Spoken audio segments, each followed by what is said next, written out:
நானும் மனுஷன் தானே.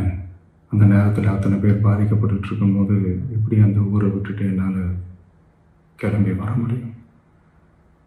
நான் திரும்ப அங்கே போகணும்னு இருந்துச்சுன்னா அதை ஒரு காரணம் காட்டி அங்கே வேறு சில பதட்டமான சுச்சுவேஷன்ஸ், வேறு சில அசம்பாவிதங்கள் அந்த மாதிரி எதுவும் நடந்துடக்கூடாதுன்றதுக்காக தான் நாங்கள் அவாய்ட் பண்ணோம்.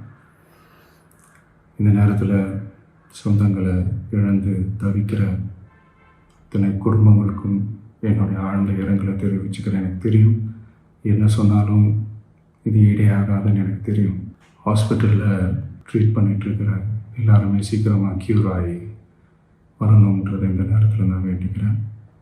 கூடிய சீக்கிரமே உங்கள் எல்லாரையும் நான் சந்திக்கிறேன். இந்த நேரத்தில் எங்களுடைய வலிகளை, எங்களுடைய நிலைமையை புரிஞ்சுக்கிட்டு எங்களுக்காக பேசின அரசியல் கட்சிகளை சார்ந்த நண்பர்கள், தலைவர்கள் அனைவருக்கும் என்னுடைய நன்றியை தெரிவிச்சுக்கிறேன். கிட்டத்தட்ட ஒரு 5 மாவட்டத்துக்கு பிரச்சாரத்துக்கு போனோம். இந்த மாதிரி எதுவுமே நடக்கல. ஆனால் கரூரில் மட்டும் ஏன் இப்படி நடக்குது? எப்படி நடக்குது? மக்களுக்கு எல்லா உண்மையும் தெரியும். மக்கள் எல்லாத்தையும் பார்த்துக்கிட்டு இருக்கிறாங்க. கரூரை சேர்ந்த அந்த மக்கள் அந்த உண்மையெல்லாம் வெளியில் சொல்லும்போது எனக்கு கடவுளே நேரில் வந்து இறங்கி அந்த உண்மைகள்லாம் சொல்கிற மாதிரி எனக்கு தோணுச்சு. சீக்கிரமே எல்லா உண்மைகளும் வெளியில் வரும். எங்களுக்கு தரப்பட்ட இடத்துல நாங்கள் போய் அந்த அந்த ஸ்பாட்டில் நின்று நாங்கள் பேசிட்டு வந்தோம். அதை தாண்டி எந்த தவறும் எங்கள் சைடில் நாங்கள் எதுவுமே செய்யலை. பட் இருந்தாலும் எங்கள் கட்சியை சேர்ந்த நிர்வாகிகள், தோழர்கள் மேலே எஃப்ஐஆர், அது மட்டும் இல்லை சோஷியல் மீடியாவை சேர்ந்த நண்பர்கள், தோழர்கள் அவங்க மேலே எஃப்ஐஆர்லாம் போட்டு இப்போ பிடிச்சிக்கிட்டு இருக்கிறாங்க.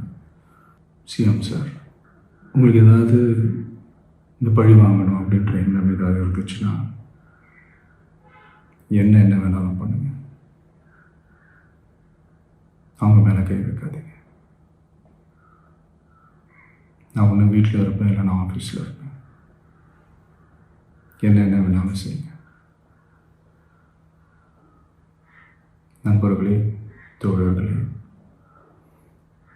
நம்மளுடைய அரசியல் பயணம் இன்னும் ஸ்ட்ராங்காக, இன்னும் தைரியத்தோடு